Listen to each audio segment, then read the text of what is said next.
Greetings and salutations, everyone. I am not Steve Hammers. I am Keeley Hall. Yeah, but every bit as deserving of that applause as Steve Hammers.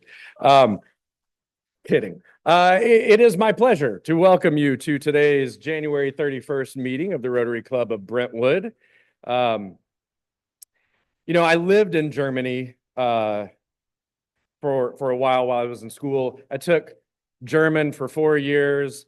I knew German. I spoke German to Germans, and they understood me, and I understood them.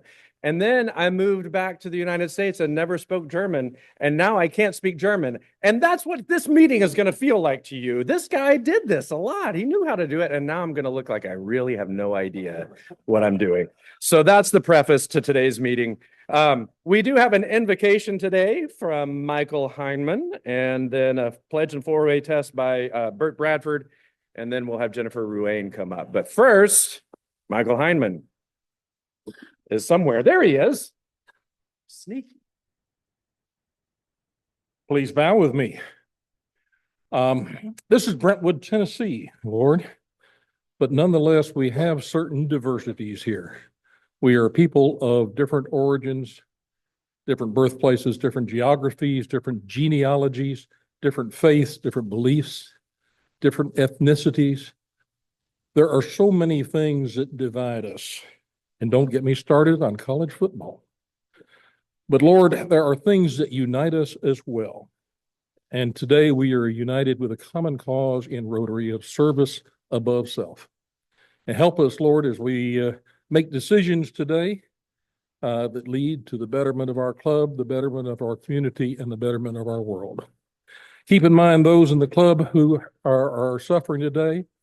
I know Curry Andrews is not here today. His wife is ill, and keep the Andrews in mind, and all those others who are not with us today and may have other illnesses. Thank you, Lord, for all our blessings. In the name we pray, amen. Will you join me as we recite the Pledge of Allegiance? I pledge allegiance.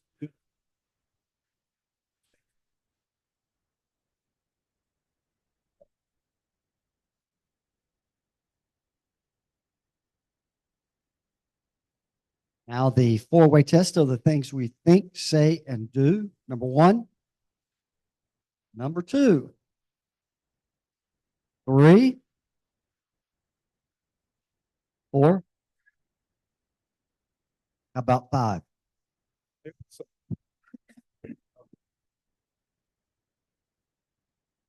And now our club secretary and also 1/4 member of the Rotary Club of Brentwood, Mount Rushmore of Jennifers, Jennifer Ruane, will introduce our visiting Rotarians and our guests.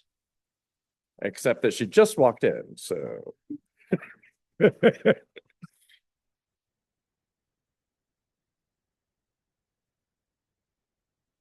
Welcome, everybody. Thank you for coming today. So, Keeley, is it okay if I use this moment to talk about the scanner, or do you want me to wait? You have the microphone in your hand. You can use it as you wish. Thank you. Just so I'll tell you, my previous clubs knew better than to give me a mic before I was president. So, if everybody noticed today on their way in, we're getting all fancy up with it. So everybody get with the program. So on the back of your badges, starting today, there is a barcode. So when you come in, we ask that you show your barcode to the desk. So right now we are manually scanning you with the scanner until we get used to the system. We are not changing the system until we get used to it. So make sure when you show them the barcode that you still check in with Bart, because it's probably going to be a couple months before we are comfortable using just the barcodes. The end goal is that the scanner will be set up on its own by the badges. And when you come in, you will scan yourself as you put your badge on to come in the meeting. And BackDB does all that for us. And it's really quite amazing. It'll scan you in. It talks to the finance module. So by scanning yourself in, it talks to the entire administration of the club. So we're not double and triple entering things. So it's really a cool system if we can manage to figure it out. So everybody hang in there.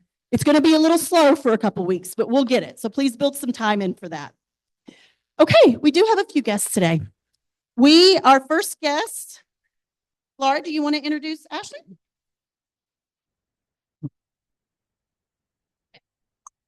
We have a return guest, Ashley Burnett. She is one of the directors at the Heritage right down the road, and she is looking to get involved and engaged in our community and serving our community better.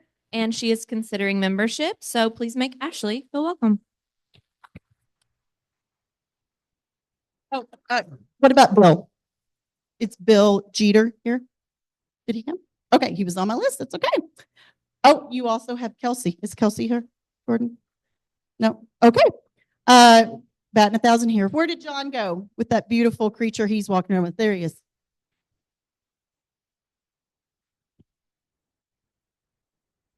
I brought with today my daughter, Jamie Kraft. She graduated from Western Michigan with a bachelor's degree and just recently past August graduated from LSU with her master's degree in psychology. And right now she is the regional brand representative for Middle Tennessee for a new premium vodka up and coming. It's called T3 Vodka. So if anybody wants to try a premium Tennessee with vodka, please see her to where you can get it. And they're out of Knoxville. Thank you. Welcome. Okay. So are you going to be living here in Middle Tennessee and working? Oh, well, please come back and see us. You've got a target on your head, sister. Okay, I'm going to introduce Rob Eichard one more time. Where did Rob go? There he is. Rob will be inducted, Keely. Rob will be inducted at the end of the meeting today. At the end of the meeting. At the end, because the secretary didn't get it together for the beginning. Because what I needed most was for you to throw me a curveball. Right, Thanks. right. The secretary was working on scanners. Anyways, I will introduce Rob more toward the end, but please, everybody make him feel welcome. Ask him to coffee, ask him to breakfast, get to know him. Thank you, Rob. Okay, that's it. Thank you, Jennifer. It was interesting. I was looking out there when Jennifer said, so you're going to check the bars. And Michael Heineman's head popped up and looked around, and then he started back into his conversation. And then somebody said, a new premium brand of vodka, and there his head went again. Just kidding. I can only pick on Michael Heineman. I don't know why, because I feel like he's definitely going to give it back to me later. Happy Bucks. Banks, are you ready to do Happy Bucks, sir?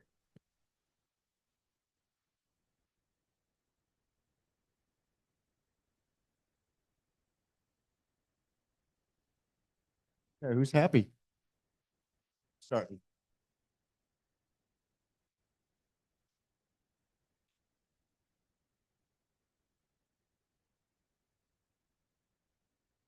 I'm happy to report that we're expecting again, but if you know me well enough, you know that that doesn't mean what it means.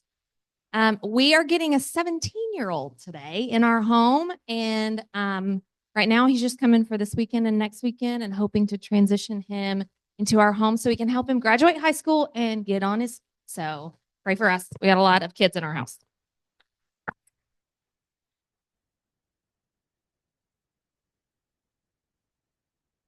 I am happy to announce that I'm collecting money for my friend Janet Donahue, who is last week you met her. She's running for city commission in May, and these races are very expensive. So if anyone would like to give me a check to support her, I will come pick it up, whatever you need. So please help me raise money for her. Who else? Who else is happy? Well, I'm happy because my brother had another niece over break, or another daughter over break. So now I'm up to 5. And Banks, I'm sorry, we actually missed a visiting Rotarian. Travis Morgan is back there. Would you take him the microphone real quick? Thank you.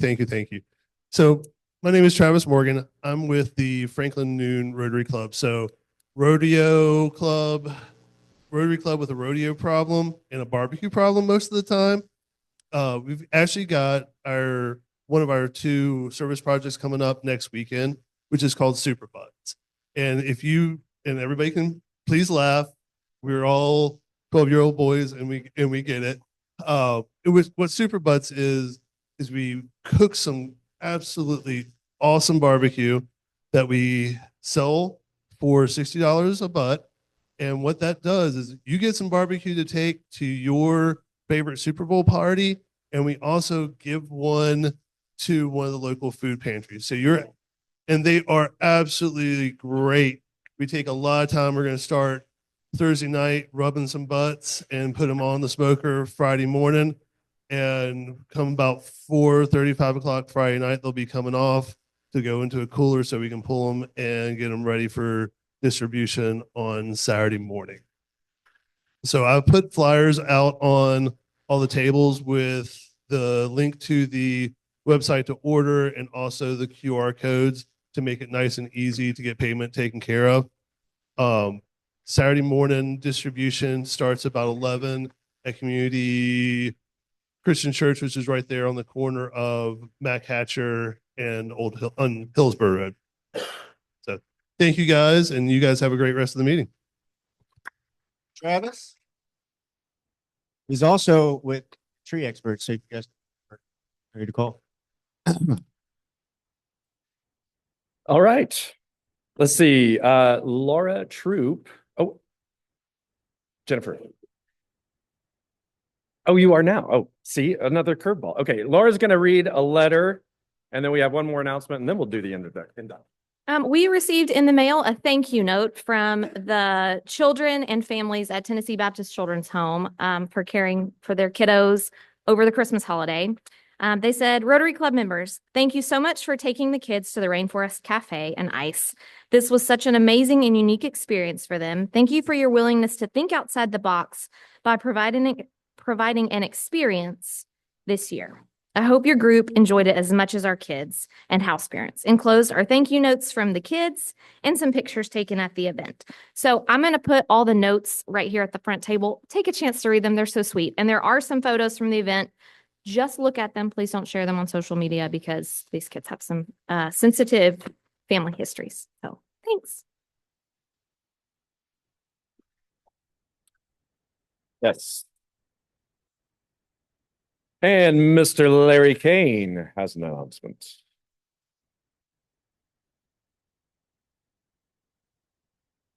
Okay. So if you were present here back in 2018, how can you ever forget our cornhole tournament? It was fabulous. Our fearless police chief, Jeff Hughes, had a crashing victory over Warren Bryant. And then our last event we held was in 2019, and Devin McClendon squeaked out a victory over Jane Covington. So it was 2 good years. And then COVID hit. And what happened to our Rotary tournament, our Rotary cornhole tournament? The first year I might mention, we had 15 men in the tournament, and Miss Cleveland was our only lady that year. So that was neat. The next year we had 14 ladies in our tournament and 16 men. So hopefully we'll get something close to that because we're reinstating the cornhole tournament. This came to my mind. I don't know if y'all caught it or not, but last week when Jeff was here, he mentioned in his introduction at the very front end, he said, yes, and y'all, I know I'm the former cornhole champion here too, so I thought about it, made me start thinking about it. He is. What happened to our tournament? So with that in mind, I'm pleased to announce that the first 2025 Rotary Cornhole Tournament, appropriately named the annual Jeff Hughes Cornhole Tournament, will begin on February the 14th. I've got 7th. If you look at the sheet on your desk at our table, it says 7th. It's actually going to be the 14th, 2 weeks from now. And we'll have a championship match in the meeting on the club on May the 16th. So it'll have a men and women's division, and the champions from the women's division will play the men, just like Jane played Devin 2 years ago. Sign-up sheets are on the table. We'll take the first 16 players that sign up in both ladies and men. If we have more than that, we'll do a blind drawing. Lennis and I will of just random picking names, and we'll pick the top 16 people that we come up with. Again, it starts 2 weeks from now. We'll do, again, the matches are at 11:30 before our regular meetings. They take about 20 minutes, so it's no problem. We'll have everything set up in this back corner back here, just like we did 6 years ago. Hard to think, but it was a lot of fun. I think everybody enjoyed it. So please sign up. The sheets are on your table, and we look forward to seeing you in 2 weeks. Thank you.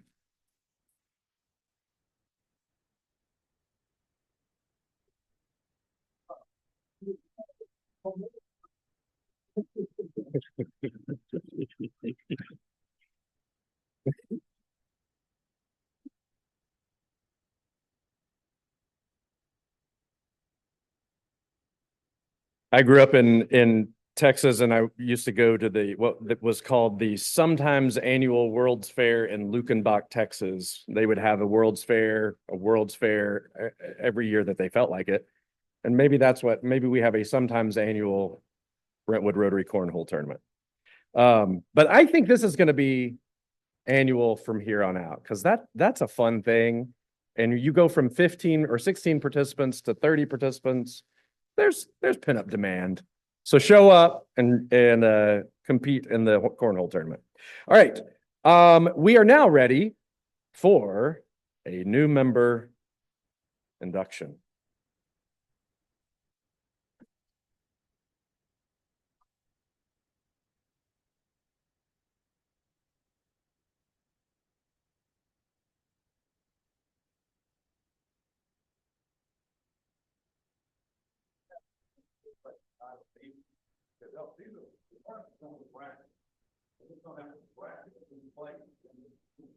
Who plays individually each week, just like a basketball tournament bracket. So you'll play 1 week in the first week. If you win, you'll play 6 or 7 or 3 or 4 or however many weeks later when the bracket hits. So you'll know beforehand when you are playing. Now, if you are in the first match, then you need to be here. If you're not in the first match, you don't have to worry about it. But no, I don't even know that I'll be in the tournament if we do a blind draw. Jennifer, you will just scan your barcode on the back of your badge. It's all fine. Fair enough. Fair enough. All right, here I am back at the mic. So it is my pleasure today to introduce Mr. Rob Eichert as our most current new member. Rob was actually born in Seattle, but has spent his whole life here in Nashville. And he graduated from MBA. He's one of those private school ones, local. I know. I didn't say there was anything wrong with it. I just said he's private school. He finished university at SMU and came back here to work for the NFIB, and he's going to tell us what that is. It's the National Food Federation. See, he'll tell us a little bit more about it. So his wife, I'm good friends with his wife as well, sent me an email of what all he did, but it's all in letters and slang. So anyways, he has been with the convenient food grocers. And how I know him, our boys are best friends, and he runs a very busy household as well. He's president of his organization.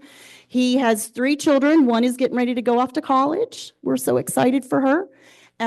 His youngest son does spend a fair amount of time at my house and vice versa. He also has a dog, a couple cats, some bunnies, and a dragon. So he's very busy. So please welcome Rob. He's going to be a very active and welcome member to our club. We're looking forward to serving alongside of you. Come on up.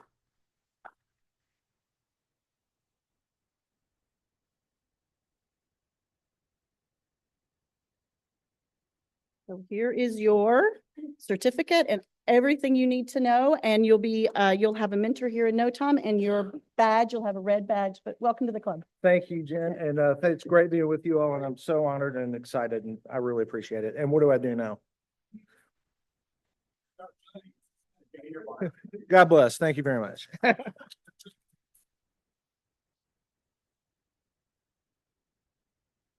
All right. And that's all of our stuff that we have delayed, what you've all really been so excited about today for. So now Michael Barrett, excuse me. I was looking at Bert. Michael is going to come up and introduce today's speaker. Good afternoon, my friends. There's been a couple of times in the last 5 minutes I thought I was going to stand up here and say, I bring you glad tidings. The sun is shining. I don't know if it is right this second or not, but anyways, who in this room does not know what a week from this Sunday is? And for those super smart in here, I already know it's February the 9th. I know that. What else happens on February the 9th? Super Bowl. That's exactly right. Super Bowl. A week from this Sunday. I'm honored to introduce to you Coach Pete Cordelli. Coach Pete is a former American coach and scout. He was the head coach of Kent State University from 91 to 93.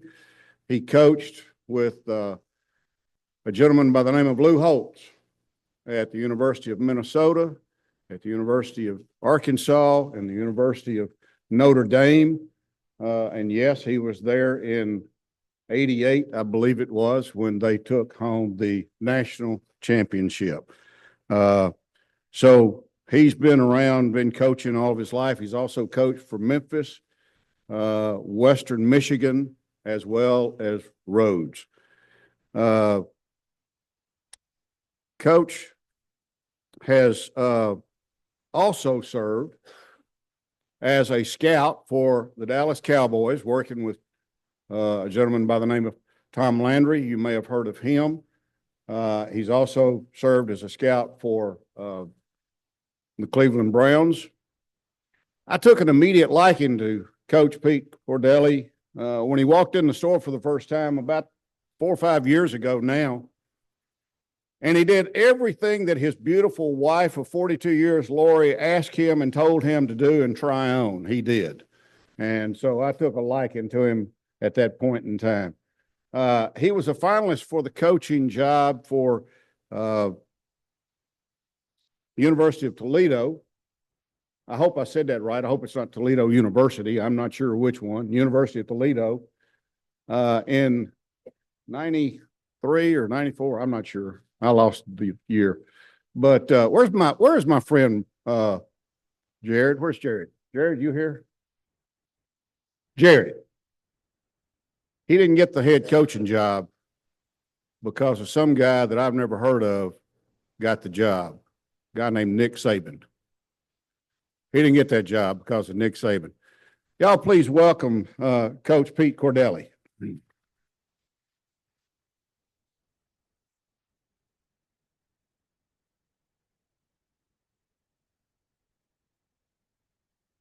Good afternoon. Thank you for allowing me to be here and join you today. I have had the opportunity to know Mr. Barrett for quite a while, and he has talked about this Rotary Club with great praise and absolutely loves its membership and being here, and I can see why. Do we have any veterans in the audience today? All right. Thank you for your service. Do we have any policemen, policewomen in the audience? Again, thank you for your service. How about firefighters, first responders? Have to thank them for their service. How many grandparents are here? All right. Yes, love it. The teachers of America. We're all teachers. My dad was a high school teacher and football coach for 45 years. But my grandfather, who came from Italy when he was 12 years old through Ellis Island and worked in a coal mine for 53 years in Scranton, Pennsylvania before he passed away of black lung and silicosis. He was a great teacher. I've been fortunate to be surrounded by many, many excellent coaches, but even better people. I was born in Scranton, like I said, had the opportunity to be around a program my dad played at, then he came back and coached and they had won 7 consecutive conference championships. And in 7 years, they lost 2 games. So from the time I'm 5, I'm running around football practice and I'm thinking, man, this is the way it's supposed to be. You got to win. There's nothing else but winning. My dad gets offered an opportunity to go down to Philadelphia, just north of Philadelphia, Langhorne, Pennsylvania, in the Chamonix High School. And the entire time we're there, or he's coaching, they win 59 games in a row without a loss or a tie. And I'm like going, well, yeah, this is the way it's supposed to be. Second longest high school winning streak in the country. Only behind Jefferson City, Missouri, who had won 76 in a row. Things fell off a little bit. And in my senior year, we were fortunate enough to be 12-0 and win the state championship. I get recruited by a guy that had more energy than the Energizer Bunny rabbit. Lou Holtz. He comes bounding up the front steps, can't wait to get in the door. And I'm going to tell you, you just automatically fall in love with the enthusiasm, the joy, the spirit. And you could just feel it was going to be something special. So having the opportunity to go to North Carolina State to play for Coach Holtz was tremendous. We at NC State at that time, we went to 4 straight bowl games in 4 years. First time in the history of the Atlantic Coast Conference that a football team had won it that many times, because it's been known primarily as a basketball conference. Coach Holtz would tell great stories, but there's not a better guy at motivating people and getting them to believe in themselves. Because at some point, when you bring people together, between 85 and 120 young men from 17 to 23 years old, it's the most diverse group on a college campus. They come from all walks of life, all religions, all races, all creeds. They're coming together, number one, get an education, which is going to sustain them for life, because these games all come to an end. Ask Tom Brady. What a great career, right? But the old body somehow says, you know what, enough's enough. It's time. But if you don't have an education to fall back on, for all the blood, sweat, tears, pain that you put into it, that's one of the main things that Coach Holtz emphasized as long as I was with him. Get your education. And there's a difference between an education and a degree. Some people will put time in just to say, well, I got this piece of paper I'm hanging on the wall. No. It's about the education you get. And there are many people that we know of in our society, right here in Brentwood, in Middle Tennessee, never went to college, but man, they're some of the most knowledgeable people you'll ever want to meet. At School of Hard Knocks now. It teaches you a lot of things. Number one, how quick you're going to be on the ground, how quick you're going to get up, how quick you can overcome adversity. And that's the great thing about football. It so parallels life. Bigger, stronger, faster doesn't always win. Heart, determination, grit, never say die attitude. It carries you through, because we're all going to struggle at some point.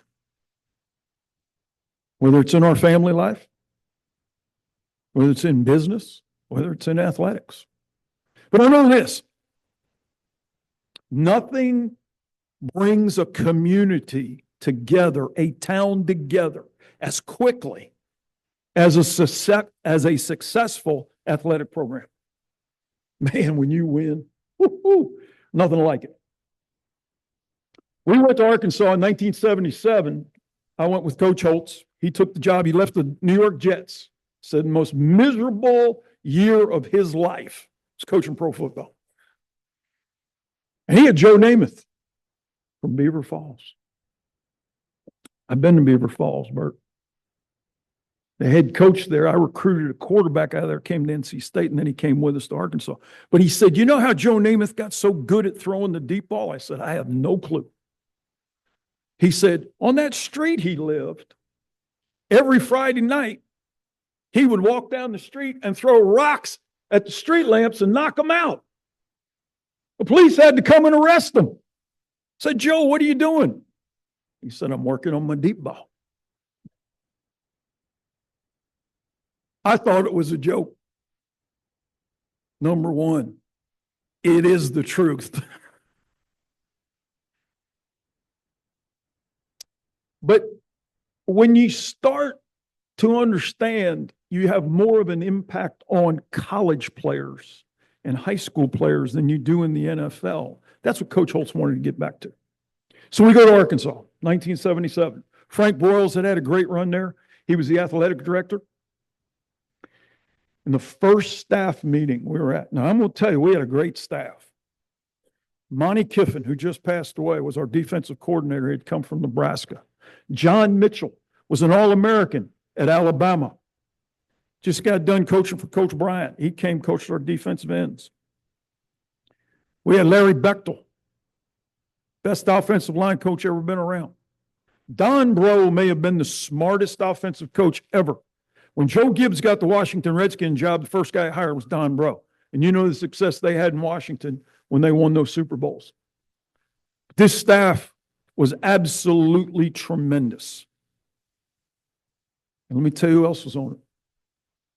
As graduate assistants, I was fortunate to be around a guy by the name of Rick Minter, whose son right now is the defensive coordinator for the San Diego Chargers. Pat Rule, coached in the NFL for 25 years. Dick Bumpus, All-American at Arkansas. And a guy who just got hired in Las Vegas, the one, the only, Pete Carroll.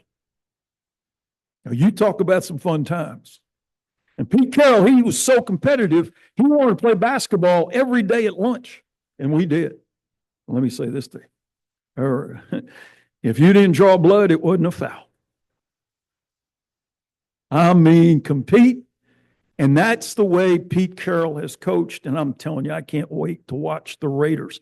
At 73 years old, as he said, and we've talked many times, age is just a number. It's about getting people to do things that they don't think they can do and doing them together. I go back, college football, when you have 85 to 120 guys coming together for one common cause, there are going to be some hard conversations because guys don't know about effort, loyalty, teamwork until you put them through it. And that's what Lou Holtz was all about. This time of year, today's January 31st. Last day of recruiting for colleges. Wednesday is signing date. But a week from Monday, we had 32 trash cans around the indoor facility when we came for our 5:30 a.m. workout. And his only comment was, boys, when you're feeling like you got to let it go, don't miss the bucket or you're cleaning it up. Football teams are made in the off season. And our off-season training was like no other.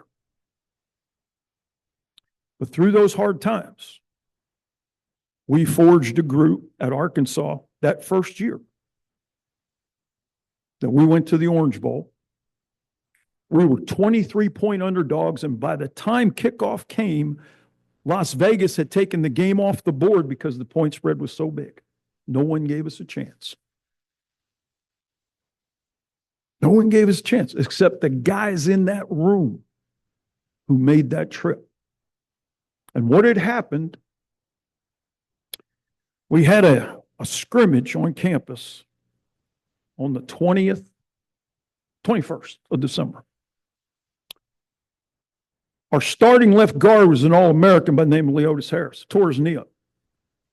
That night, there was an incident in the dorm, and Coach Holtz, we had 3 players arrested. Bill Clinton was the Attorney General for the state of Arkansas. 3 black players, white woman in the room. Obviously, things shouldn't have happened that happened. And Bill Clinton had to fly from Little Rock to Fayetteville and meet with Coach Broyles and Coach Holtz and say, look, you got to do something. You can't let them play in the game. And the 3 players were 75% of our offense. 75%. 2 running backs and a wide receiver. And all 3 of them, they said, yes, it happened, but we thought it was consensual. It wasn't. No means no. So now Clinton, Attorney General Clinton, says to Lou, he said, you got to do something. And Lou said, what do you recommend I do? Do I take them off scholarship? Suspend them? Let them go to another school? What are we teaching? Is it fair for all concerned? Number one, is it fair to the girl? Is it fair to the woman? Her family? So after a long meeting, Coach Hill says, fine, here's what I'm going to do. I'm going to suspend them. But they all had 1 year of eligibility left. And I'm going to make them have to do things for the month of February and March if they want to come back on the team.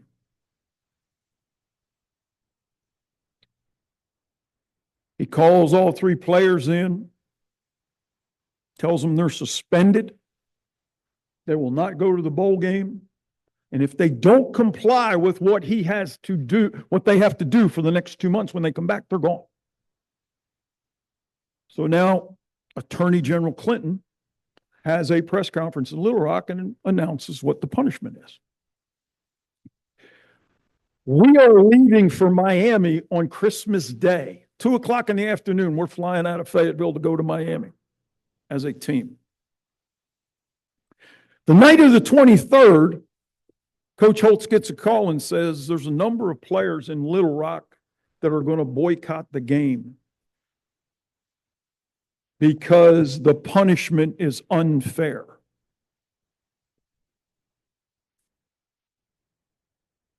So 5:30 on the 24th, the morning of the 24th, I get a phone call. Pete, yes, sir. Lou Holtz. Yeah, coach. Get to my office right now. So, yes, sir. I drive over to the office. I walk in. He said, here's the deal. You're going to Little Rock. You're going to round up these 7 guys, and you're going to tell them their butts, not the ones we're smoking, but their butts better be in Miami or they're off scholarship. I said, I'm going. That's right. Get your butt in the car and get down to Little Rock and get it done. Okay. Drive to Little Rock. No cell phones. Calling guys, and trying to get them all. Finally, we get a meeting, 7:00, Christmas Eve night at this one apartment. All the players are there and they are coach. It said, guys, I don't want to hear about fair. It's the right thing to do, but I'm telling you right now, you don't show up in Miami, man says you're gone. That means no education, nothing. Show up in Miami. Be there. Listen to what's being said. So I finally said, don't kill the messenger, guys. I got to drive back. I got to pack. I got to get on this plane tomorrow and go to Miami. Drive back. Sure enough, about midnight, I get home, phone rings. Pete, Lou Holtz. Yeah, coach. What happened? I said, they'll be there. He said, if they're not, you're fired. Gotcha. Yes, sir. I'm a graduate assistant, maybe making $2,000 a year. I mean, not compared to what they're being paid today, but we get on the plane, we get to Miami. Guys are there. Coach calls a team meeting that night in Miami at 10 o'clock.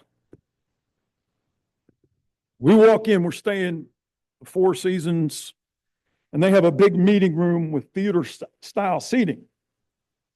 So the players come in, they sit. He walks in. He said, I want the whole staff in here. Walk in. He said, as you know, because players know everything, I had to make a disciplinary decision. We're going to move forward. I'm going to give you 5 minutes. You're going to have a team meeting. You're going to discuss it. And at the end of 5 minutes, I'm coming back in here, and whoever stays, that's who we're going to beat Oklahoma with. Do I make myself clear? There's a lot of mumbling, grumbling. He said, and Monty, now, Monty Kiffin is a tall guy, played at Nebraska. His nickname was Cornstalk. But he had 2 cigarettes in his ear and he's smoking. Well, he's a chain smoker and a cup of coffee. I mean, he's like nervous house cat all over. Other guys, they have no idea what's going on. So Lou said, we're all walking out.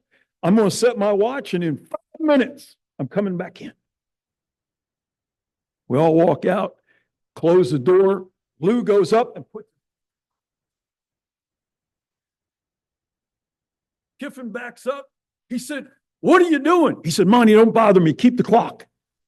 How much time we got? Kiffin's trying to, get time. He said, 4 minutes, 30 seconds. He said, the hell with that. He said, it's 2 minutes and 30 seconds. So all of a sudden, there's some noise going on. So Lou is still leaning up against the door. We're all standing there.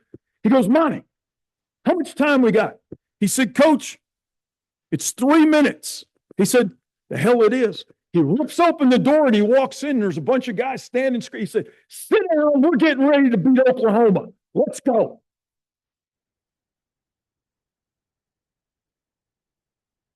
Those guys didn't know what to do.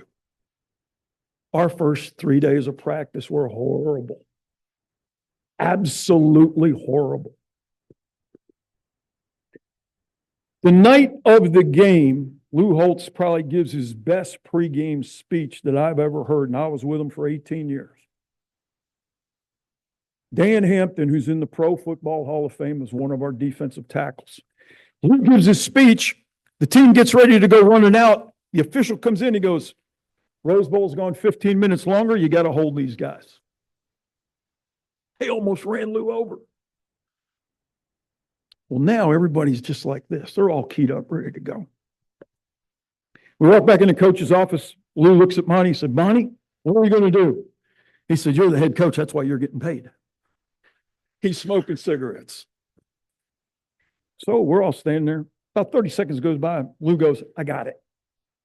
Walks out and he said, fellas, I go around the country giving speeches all the time. He said, I'm running out of material. He said, here's what we're going to do. I need new material. I want a player to tell a joke, then I'll tell a joke. And if it's good enough, I'll use it in my speaking engagement. Dan Hampton's looking at me. He goes, what did he just freaking say? I said, I don't know, but I think it's something about a joke. He goes, we're getting ready to play the biggest game of our lives, and he's telling jokes. The only thing coach is trying to do is get everybody relaxed a little bit. So he tells a joke. Finally, he said, all right, who's got something to say?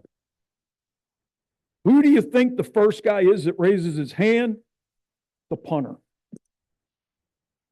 He looks around, he said, I should have known a damn kicker is going to tell the first joke. I don't know what the kid said, but Lou goes, that's the worst joke I've ever heard. I should send you home right now. Well, with that, everybody starts laughing. So now guys are loosening up a little bit. He tells maybe 3 more. All of a sudden, there's a knock on the door. Official comes in, says, Coach, ready to go. He goes, we can't say anymore. He goes, let's just go kick their butt. We went out. 3rd play of the game, we caused the fumble. We go up. We beat Oklahoma 31-6. Biggest upset in bowl history, but it was because Coach Holtz had such a feel for this team. And he brought them from adversity. Game is over. Barry Switzer's the head coach at Oklahoma. Larry Lacewell, defensive coordinator. Coach Lacewell was always great to me. I'd see him on the road recruiting. Lacewell walks across field. He grabs me. He goes, "You know, the first time Switzer watched you guys on film?" I said, "I have no clue." He goes, "This morning. We've known for a month we were going to play you." And he finally watched you this morning. I said, "What?" He goes, "Yeah." And he looked at me and goes, "We could be in trouble tonight, couldn't we?" I said, "Hell yeah, we can." We ended up winning 31-6. Get back to Fayetteville. And I will say this. The three players did what they had to do and they came back. But Coach was on them every day. It's about discipline. It's about setting a standard, setting the bar. And people either rise up to that standard or they fall below. When Lou was a secondary coach at Ohio State for Woody Hayes in 1968, they won the national championship. And that's when O.J. Simpson was playing for Southern Cal. So Ohio State goes down, scores a touchdown, 7-0. USC gets the ball. Ball goes out of the end zone. It's 1st and 10 on the 20. O.J. takes it. Student body left, goes 80. Well, now Woody Hayes is on the headset, on the phone, trying to get Lou, who's up in the press box. Lou won't talk to him. So they come out of the press box and they're walking into the locker room, the coaches from upstairs. And Coach Holt says, as he's walking, he's talking to another guy. And he said, "The next thing I know, bam, this hand goes around my throat, puts me against the wall. My eyes are bulging out of my head, and it's Woody." Why? Why? Lou's 5'8", 150 pounds, all right? Woody's 6'3", about 230. I mean, he said, "He's got me in this death grip." Why? He said, "Coach, why did OJ go 80? He said, "That's all he needed. The ball would have been on a 10, he would have gone 90. He said, "What else was I going to say? We're in the wrong defense." He said, "That was so long ago, we forgot about it." Needless to say, Ohio State came back, won the Rose Bowl that year, won the national championship. And they got back to Columbus. Woody forgot he even did it. He said, "I didn't do that." He said, "Why do you think I still have fingerprints on my neck?" But the intensity that Coach Holtz coached with carried over to our staff, our players. In '88, we weren't picked to win the national championship at Notre Dame. We had come in after Jerry Faust. Coach Faust did a pretty good job. But 1988 was a heck of a year for me and some of our coaches. We went to Germany. We were invited by the Air Force football coaches at Rhein-Main Air Force Base in Frankfurt, Germany, to come over and coach their team. And at that time, there were Navy bases and Air Force bases that had football teams. We fly into Rhein-Main, and we start to work with these guys for a week. And there's some guys are pretty good. You know, they're in the military, former players. And that weekend, the guys had off. So the folks at Rhein-Main was Barry Alvarez, his wife, John Palermo, his wife, and my wife and I. We get in a van and we go to Munich. And Michael Jackson is in concert in Munich. First time ever on the Autobahn, and I'm like, holy mackerel. Why don't we have this in America? They are flying. We get to Munich, have a great time. The next day might have been the most sobering day of my life. The people in charge took us to Dachau. The museum at Dachau is 1 mile 2/10 long. And it starts from before the Third Reich takes over all the way through. This was in early June. It was hot, but folks, I'm going to tell you, there was a smell in the air that I'll never forget.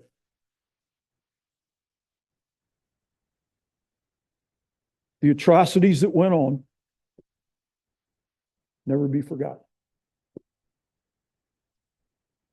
It took us approximately an hour and a half to get through this museum and just, I don't know how many tissues, but it was sobering to say the least. And at the end of the tour, they played a 15-minute film. Never seen anything like it. And our vow as 3 football coaches was to say, we're more than coach. We have to help people. And your motto, service above self, without question. That's what coaches do. It's service above self. It's trying to help young people find the right direction, but to never allow them to fall into a predator's hands. We were probably there. We saw where the barracks were. We saw all of the uniforms that designated the different groups by color, by star, whatever it was. When we left that night and went to dinner, we vowed as coaches at Notre Dame that we would start in South Bend, through Chicago, wherever we recruited, to help communities so that they would have food, they would have water, and they could get an education. That is a life-changing moment. And I got to tell you, college coaches, we go everywhere. I wish administrators would go with us. I've been to Compton, California, in a home visit where the young man looked at his watch. He said, Coach, it's 7 o'clock. I got to get you out of here. Because if you're here past 7:30, I won't be able to protect you. I've been to Liberty City in Miami, Third Ward in Houston, South Oak Cliff, Cabrini Green in Chicago. And you know what? People just want a chance, an opportunity. And as coaches, especially in today's world, the platform that they are given, they make a heck of an impact, because in a lot of guys' lives, the only male influence they have is a coach. And that's why high school coaches and teachers are so important. And I commend all of the young men that have played college football, now going back into high schools and teaching these guys, hey, just because a guy raises his voice doesn't mean he doesn't like you. Kids today think the louder you are, man, you don't like me. It's like, no. I had that issue with Tony Rice, our national championship quarterback at Notre Dame. Lou Holtz had raised his voice, and I finally said, Tony, I've been through this. I used to weigh 240 pounds. And then he got 40 off this cheek and 40 off that cheek, and I'm like 160. I said, but here's what you have to distinguish. Listen to the words, not the volume. I said, sometimes he yells just to get everybody's attention. He's like a little kid. Sometimes kids run around, they yell, they want attention. But sometimes the cry is for help.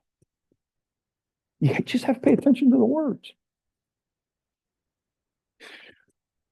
About 10 minutes later, we go to a goal line period. We're throwing the ball. Tony throws one out of the back of the end zone. Lou comes, knocks him to the ground, and he starts, what are you doing? What are you doing? He looked at me, he said, how do I handle this one? I said, just tell him what you're doing. He said, I'm trying not to throw the interception. He said, I knew that. He said, I was just messing with you. Lou was getting his attention. But with the youth of today, we have to do a better job of communicating and letting them know they're special. And what you do with this Rotary Club is special to this community, and I applaud you for it. I really do. I lived in Kalamazoo for 2 years. how did Stryker let you leave town? Why are you not working for Stryker? Holy cow. I've been to Seattle. Pete Carroll went out there and visited with the Seahawks a bunch. But a young guy I coached at Notre Dame is for 10 minutes north of Seattle, Tony Eason, whose son Jacob Eason played at Georgia a few years ago. But like I said, college coaches, we go everywhere. But that experience in Germany, to this day, when I talk to Barry and when I talk to John, we make a commitment. What are we doing to make people's lives better? Just like you're doing in this room today. First year of the 12-team playoff was exciting. It was exciting. Congratulations to Ohio State. But college football is getting to be like the NFL now. There aren't going to be many undefeated teams. The competition with the transfer portal and NIL has changed everything. But it's who's going to play the best at the right time of year. I was thrilled for Notre Dame to see Marcus Freeman do the job that he did because, and this is the ring, we hadn't won a national championship since 1988. That's 36 years ago. Notre Dame has to be relevant in college football. They really do. The SEC, there's a report out last night. I don't know if any of you saw it. North Carolina, just hiring Bill Belichick. They're trying to get out of the ACC and come to the SEC, and ESPN is backing them with a $50 to $75 million investment. Now, what we have to know is college football is being driven by TV money. That's why these contracts can be what they are. We still have some issues financially. UCLA is still $40 million in debt in their athletic program. Rutgers is about $35 million in debt. But when you start to look at what the payout's going to be in the future, the gap will be closed. I had the opportunity, when we first moved up here 4 years ago, I coached at Lipscomb Academy for Trent Dilfer for 2 years. I knew Trent from his days in the National Football League, and we were fortunate enough to win 2 state championships. But this past year, I had shoulder surgery in June. I wasn't going to coach. So I had the opportunity to do a high school game of the week with WNSR 95.9 FM. I got to tell you, folks, we are in the middle of some really good football players and coaches here in Nashville and Middle Tennessee. And I will say this, Jared Curtis at Nashville Christian will play on Sunday.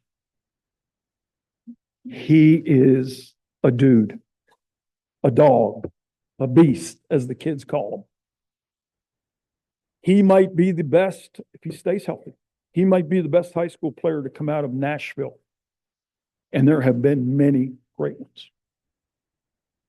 He's only a junior. Bill Belichick was in his home Monday night. Kirby Smart was here last week. Kalen DeBoer from Alabama was here. Mike Norvell from Florida State.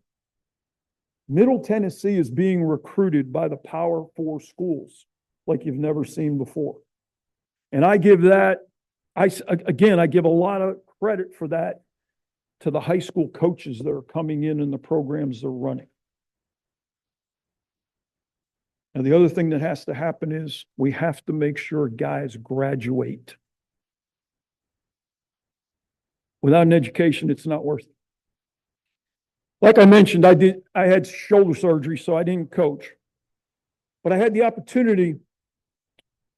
I had the surgery done in June. So I thought, what am I going to do in my recovery time? So to my wife's great pleasure, I cleared up about 10 boxes that we've been carrying around forever of my old coaching stuff. And I started to put things together, and she goes, finally, we're getting rid of those? I said, no, ma'am, I'm just consolidating them. So I've written a book. The book will be out March 1st. It's called Making the Grade. And it is a combination, and it's written for parents, grandparents, guardians, young coaches, high school coaches. It's not for college or NFL. But I've taken all my notes from my college stop, from the Dallas Cowboys, from the Cleveland Browns, and everything else. And we talk about how it matches up of you have to make the grade in the classroom to make the grade on the field. And in today's society, college debt is real. I'm sure a bunch of you know that. A scholarship helps tremendously. So we talk in the book about getting a scholarship, and there's position-specific criteria for the quarterback. Arm strength, decision-making, ability to throw it short, intermediate, just the things that I saw in my career, how we graded guys and made a decision to take them. I don't think there's enough specific information as to how to get young people to the next level.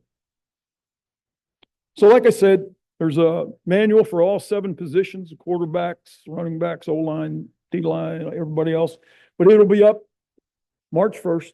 And then I'm going to run a quarterback camp this summer because I feel like I want to give back. These young folks keep you young, even though sometimes you go, my hearing's not good. It's like, what did you say? Huh? And they're like, Coach, come on, man, turn up that hearing aid. I'm like, eh. But I'll tell you what, the youth of today, just like the youth of 20 years ago, 30 years ago, where I'm so old, when I was on the ark with Noah, you know, they need direction. They need help. And we're all in this together. I'm sorry I've gone so long. I apologize. I believe Kansas City will beat Philadelphia next Sunday because they're going to make history. The three-peat is in. But you talk about somebody that has the ability to change and adapt. Andy Reid and that staff have done it. Philadelphia with Saquon Barkley, this is going to be one of the better Super Bowls we've seen in a while. But I just have to believe history is on Kansas City's side. Thank you so much for having me here. If there's anything I can ever do, please don't be afraid to contact Mr. Barrett or myself. I'd be happy to do it. But I commend you for what you're doing here with the Brentwood Rotary Club. Thank you.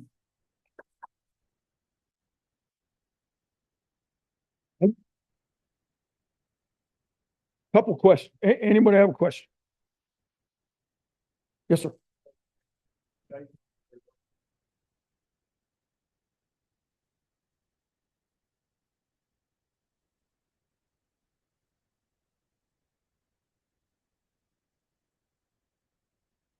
Mm-hmm.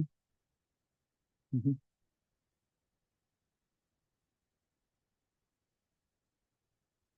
14 states approved high school NIL, where high school athletes could be treated like college athletes and they can be given deals while they're in high school. Tennessee's one of them.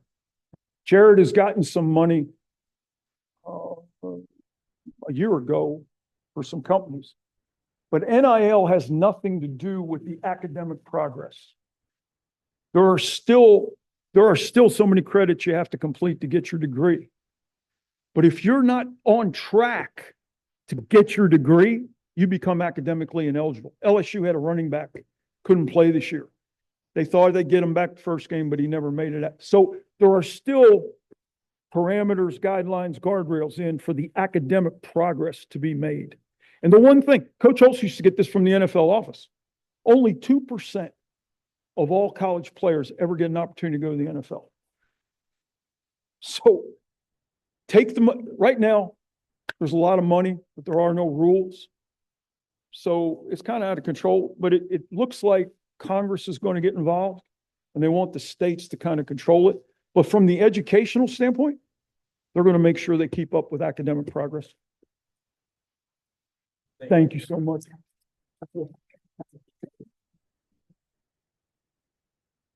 So, Coach, we appreciate you being here. And I do think we're going to have some questions for you after adjournment. If you're able to stay around for a few minutes, I have a feeling you'll have a slew of folks around you. We do want to thank you for coming. We have a gift for you. We have a pen from our Rotary Club, and we're going to ask you with that pen to sign a book that we read to elementary students. We'll do that after we adjourn as well. I wanted to thank our guests today, Travis, Ashley, Jamie. Thank you all for coming. Welcome, Rob, and your new membership. Anything else for the good of Rotary before we adjourn? All right, please remember to put away the tables and chairs, stack the chairs in stacks of 8, and we are adjourned.